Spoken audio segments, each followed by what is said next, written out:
portions of TV23's internet provided by SWKO Wireless Internet. Covering the High Plains with news, weather, and information. From TV23 Studios in Sublette, this is High Plains Today. Hello, everybody. You know what? It is Wednesday, April 5th, 2017. Lots of sunshine out there today, lots of wind. Welcome to High Plains Today, right here on TV23. On today's show, I'll be joined by Robert DeLeon. He is with Ember Hope. We're going to talk about foster care programs and all kinds of stuff. In the meantime, let's look at what's happening. Well, many local farmers and ranchers were on hand for Monday's Seward County Commission meeting to speak about concerns with the county's fire department after fires last month burned close to 5,000 acres. Never had a complaint with a fire handling in Seward County, but I did with the Arcalan fire. One issue I had was always before any fire, large fire, there was tankers, water trucks sitting on the road beside the fire. That's where you fill the fire trucks. These fire trucks were going 14 miles to ethanol plant filling up, which took at least 30 minutes, maybe longer than that, to get back to the fire. And then the other issue I have, Friday morning there was trees, big trees, dead trees burning in the river bottom. So we got a hold of a dozer and had him come down, was going to knock those dead trees down and shove them back into the burn area. I called and, I can't mention any names. They thought that would be a good idea. And I asked for a fire truck or two to come down there when we knocked them down to put them out. This was at 9:30 in the morning. I called different times in the day. It never showed up. About 5 o'clock in the evening, it finally showed up. They just sat there because they were conserving the water. And then later on, I was accused of going down in there and scattering fire out in the unburned area. Concerning the fire at Arcalan, I felt like whenever they called the fire supposedly out at 9:30 Saturday, the fire was not out at 9:30 Saturday. As long as there's something down there smoldering, there's something burning, there should be a fire truck sitting down there. That is my complaint. As you all well know, there was another fire that started down there Monday, and supposedly it was a new fire. Well, I'd have to disagree with that because I was there right along with Lindsay Wright's hired help, which Lindsay called it in, I called it in, and I wasn't very nice whenever I called it in, but I meant exactly what I said. There should have been a fire truck down there until that fire was out. And then come back and say that was a separate fire and it was arson and accuse me of starting it, that is, I probably shouldn't say. That is totally uncalled for. Why would I start a fire to burn myself up? And also accused of obstructing the firefighters. That is false.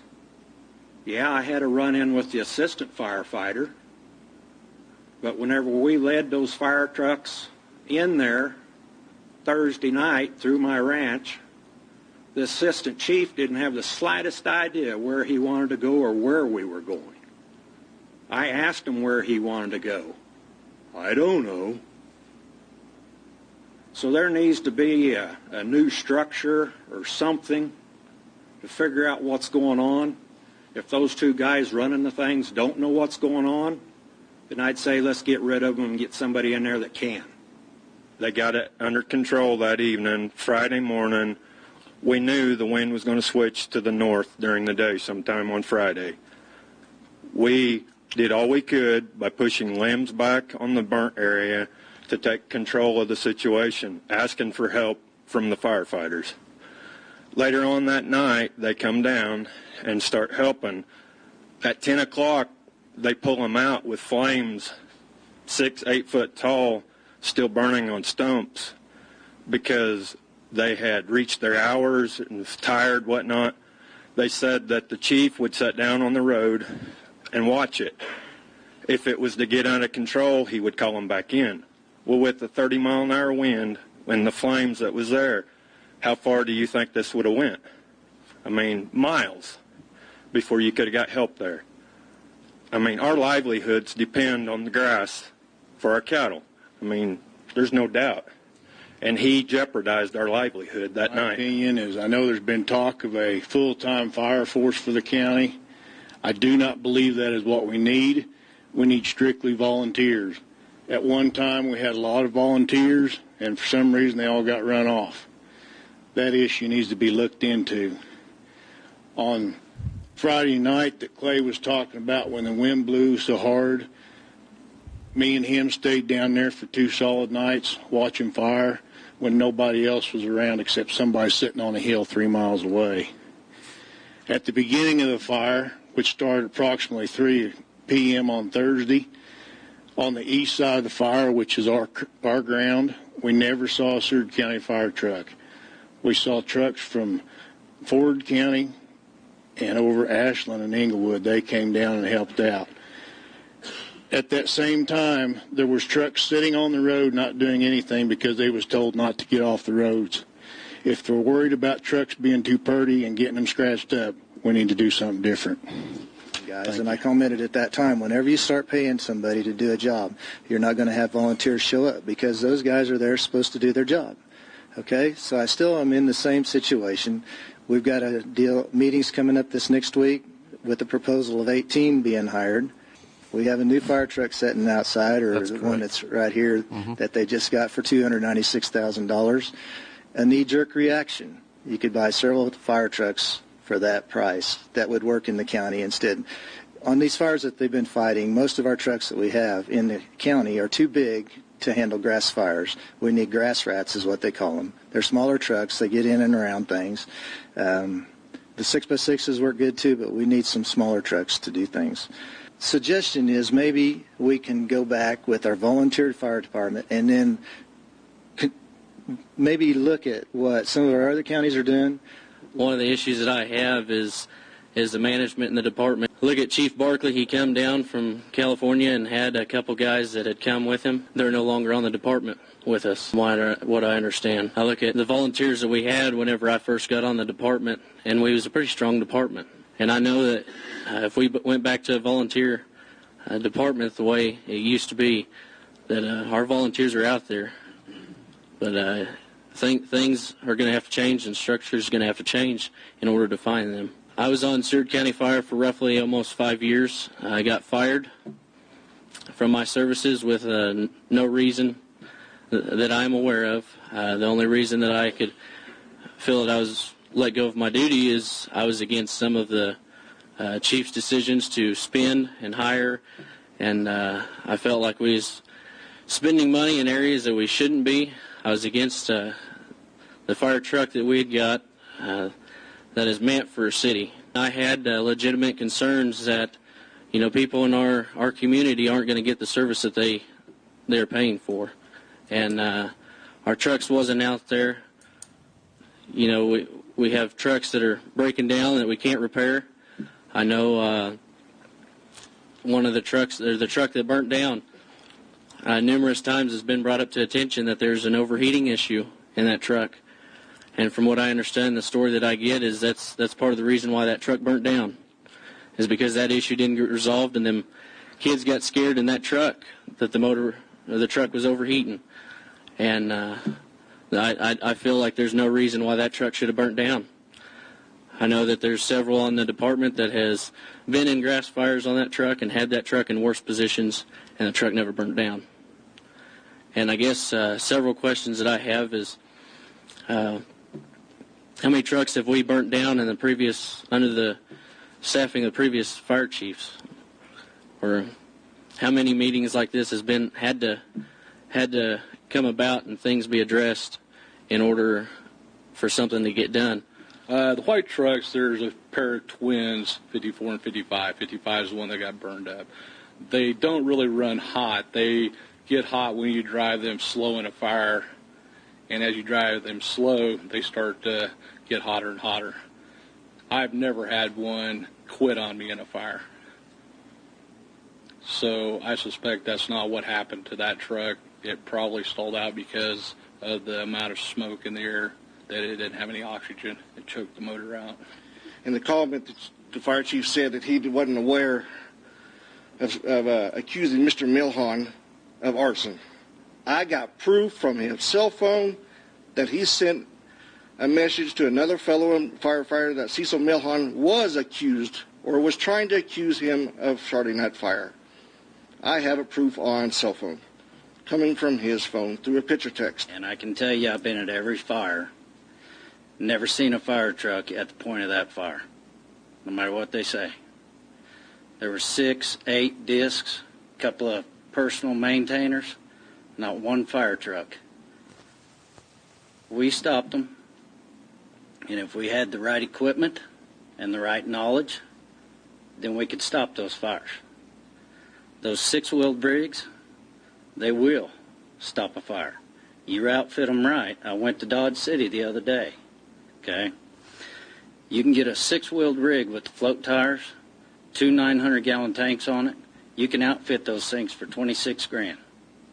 Rebuilt motors, rebuilt trannies, rebuilt rear ends, ready to go. The guy holds all the parts. He can work on them. You get 4 of those at the point of a fire, and you can shut it down.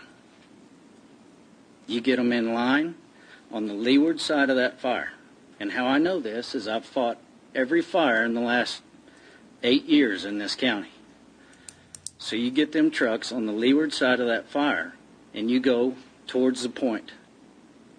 And it doesn't matter if that wind is blowing 50 or 40 or 30.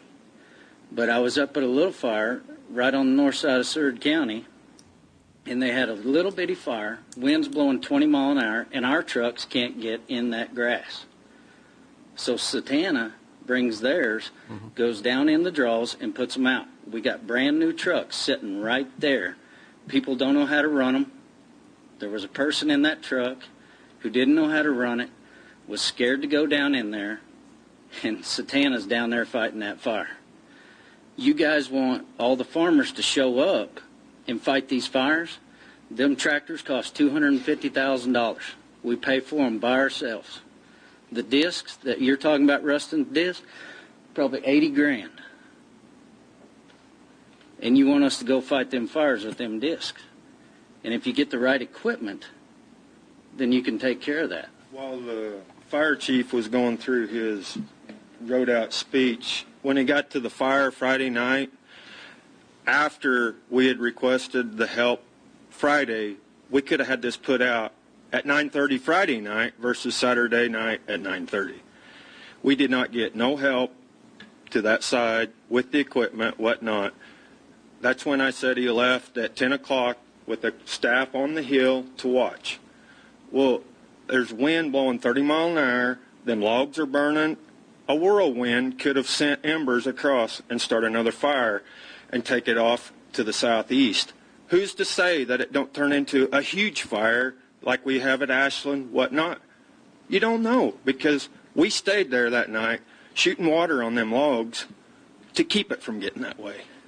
That, he says he's after everyone's livelihood. That took ours in effect that night. I mean, we might be one family, but what's our difference versus another? I mean, he chose that night. Another thing, the burn ban. He said that it was put in place, was it 01, 03, whatnot? But fire chief has to go inspect the ground before it's burnt. That wasn't that you was talking about, Randy. I mean, line after line. We get misled information, and you guys have got to make the judgment here. I don't know. That's all I got to say. Okay. All right, Seward County officials are looking to address problems concerning the county's fire department. Those concerns are going to be discussed through 2 uptown town hall meetings, one tomorrow night at the Activity Center in Liberal and the other on Friday at Kismet in the Pavilion. Both meetings will begin at 7 o'clock. Now, Brian Adams and I will both be at those meetings. We'll bring you coverage of those. All right, that's a look at, well, one big news story. Stick around. After these messages, I'll be back with Robert DeLeon. We're going to talk about Ember Hope.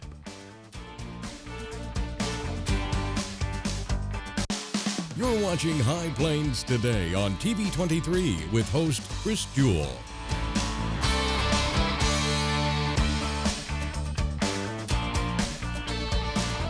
TV 23's internet service and 4G live streaming provided by United Wireless. Coverage you deserve. Service you expect. United Wireless.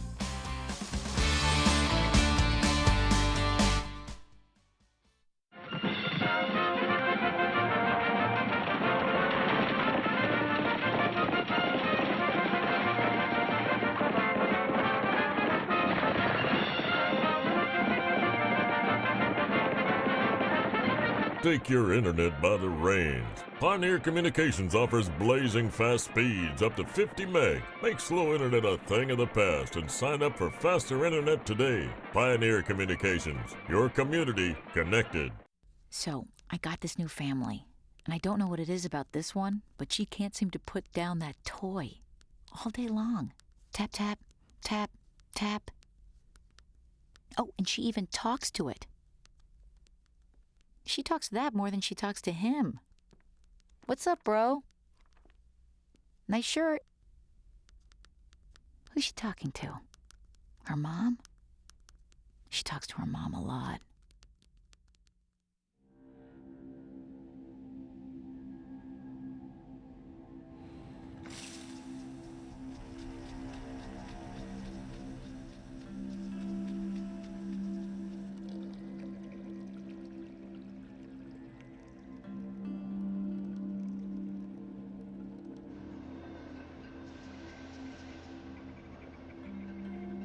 When some people struggle with their mortgage payments, they become frozen, petrified. Not knowing what to do, they do nothing. But the people who do something, the people who take action, are far more likely to get the most positive outcome. Making home affordable is a free government program. Call now to talk one-on-one with a housing expert about the options that are right for you. Real help, real answers, right now.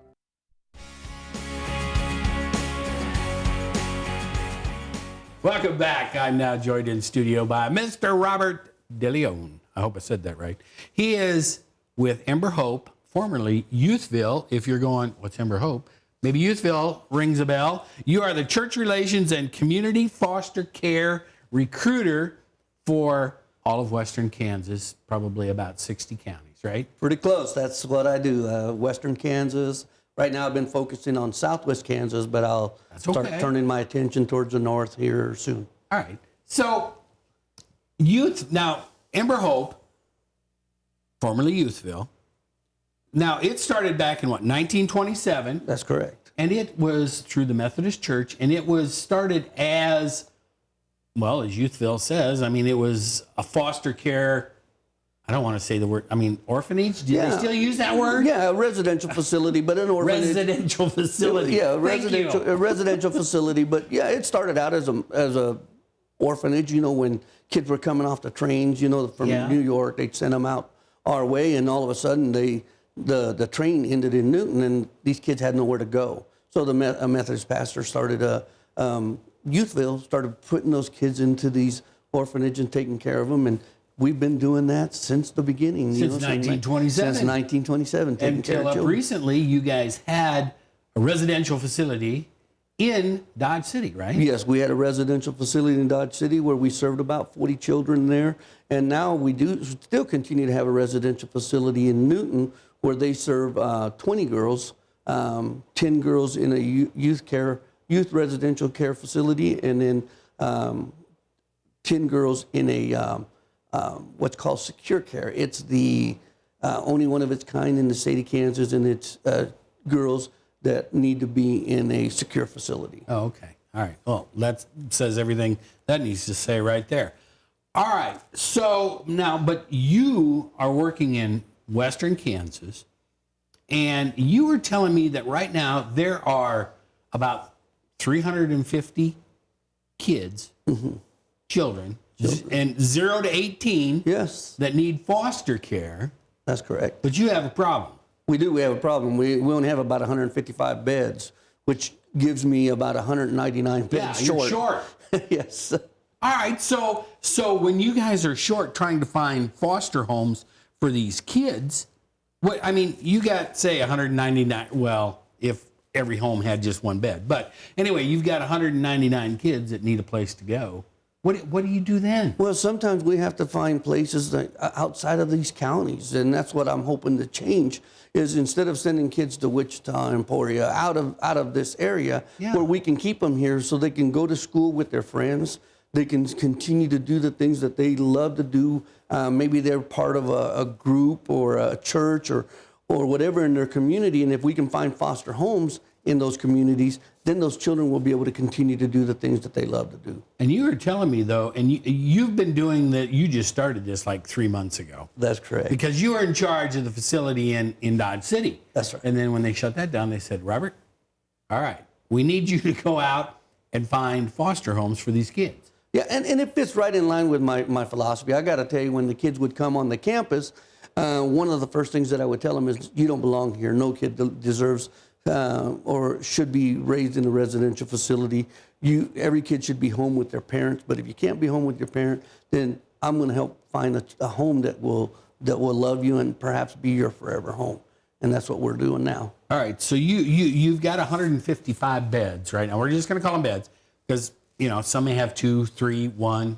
I mean, it's going to vary, right? Right, that's correct. So, but you said right now you have already 5 new families that are coming online as foster care That's homes? correct. That's correct. And as a matter of fact, in small communities, I have 3 right here in Sublette. That's amazing. Yes. Thank you, people. Community of Sublette, good for you. Yes, they're stepping up. And then we have 1 in Copeland, 1 in Liberal, and even in a small town of Leota, we have 3 families that have stepped up to be respite homes. All right, what's a respite home? A respite That's a new word. You're throwing a new word in I there. hear you. I know. I was trying to throw you for a loop. Okay, you did. A respite home is a home where maybe they don't want to be a foster family and take in kids full time, but they'll give other families a rest. If you need to have a day off. It's a vacation home. Exactly. But they get to know each other. They're part of a community, which is what we're trying to build here, is a community of hope. When we work with churches and with communities, we're trying to say, let's build a community of hope where instead of Ember Hope being responsible for taking care of these kids, the church, the community is responsible for taking care of these kids, and we're here to support you. Okay. We're here to provide that Now, support. coming up this weekend in Lakin at the Wesleyan Church, you guys are going to have a conference called Empowered to Connect, right? Mm-hmm. All right. Tell me what that's about. Well, because this is all going to tie in, right? What it is giving families an opportunity to learn how to deal and cope with some of these children that come into their homes, because they come with a lot of trauma, a lot of serious, for lack of a better word, baggage. They've been hurt, and so they come into our homes and they're tough. And so we want to give families an opportunity to learn and to figure out, how do we help these children? How do we become part of a community that serves these children, and so that they can have forever homes and know that they're loved and cared for. And that's what Ember Hope's all about. That's what it's all about. That's the mission statement. That's it. All right. Yep. So if you're interested in any of these programs, now you have a ton, you're going to have to come back because we're going to have to spend more time on this. But they've got all these counseling services and everything else that Ember Hope offers, okay? And if you want to get in touch with them, all you got to do, go to their Facebook page, Ember Hope, or go to Ember Hope, and that's all one word, .org is their webpage, and it's going to tell you everything that they do. Their main offices are in Wichita. You also have a branch in San Antonio and one in Washington State. That's correct. So you guys are moving up and moving on. We're doing things to serve children. Service. Thank you very much. We love to serve these children. All right, come back so we can sit down and we can talk more about this sometime, okay? Sounds great. Promise thanks. me? I promise. Thanks for having me. All right, thanks, Robert. Stick around. I'll be back with just a bit more right after this.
So, same time next week? Well, of course. Put away a few bucks, feel like $1 million. For free tips to help you save, go to Feed the Pig. Something I feel when I'm right here. Something that tells me that I'm home. This is the place. Everybody here knows it. This is the place. Oh, it's home to me and you. Yeah, this is the place. Well, as late as yesterday afternoon, Wichita State remained a member of the Missouri Valley Conference, but not for much longer. Coaches, athletes, and fans are waiting on one thing: official word of WSU's acceptance into the American Athletic Conference. WSU is expected to join the American for the 2017-18 seasons. And you know what? If you're a Dallas Cowboys fan, and I think Robert is one, Tony Romo's retiring. He is going to go to the broadcast booth. He's going to replace Phil Simms on the NFL broadcast team on the CBS Game of the Week, or whatever you want to call it. He's going to be working with Jim Nance. Let's take a look at our weather before we get out of here today. Temperature 50 degrees, relative humidity 56%. Winds are out of the northwest at 26. Yeah, it's breezy. Barometric pressure holding steady. But you know what? We're going to have lots of sunshine after all this rain. Maybe it'll dry up some of them sloppy roads, because trust me, they are sloppy. We're going to be able back up into the 80s by Saturday. Going to be kind of breezy over the weekend, but then we're going to get back down to more normal temperatures into next week. Go out and have a good Wednesday, everybody. See you tomorrow. Keep up to date with the latest information from TV23 on our Facebook page, KDGL TV.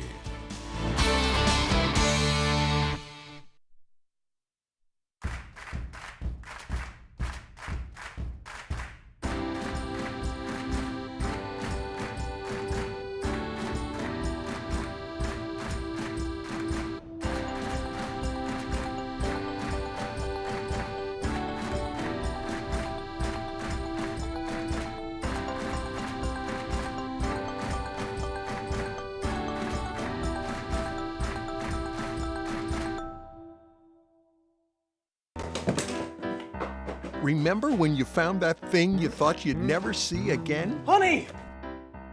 All right! The Kansas State Treasurer's Office doesn't have your old baseball glove, There you are! but they do have over $300 million in unclaimed cash. Yes. And some of it could be yours. For information about how you can find your unclaimed cash, find us on Facebook or go to kansascash.com. Hi, Chris Jewell, host of High Plains Today, a 30-minute news and information program that airs weekdays at noon right here on TV23. We talk about news, we talk about sports, we talk about weather, we're even going to talk entertainment. We'll have live guests right here on set with me. So, every day at noon, tune in, High Plains Today. We'll see you then. Weekdays here on TV23. Know what? What? Since I got adopted, I've learned a lot about these humans. I know. I mean, check out these two. It's Flirt City over here. Yeah, I noticed that. It looks like my human is definitely into your human. Oh, look! I think she's getting his number. Nice. Your human's got some sweet moves. Takes after his dog. Oh, look, they're doing that thing where they put their arms around each other. She kicked up a leg. It's like in the movies. That's awesome. Looks like we're going to be hanging out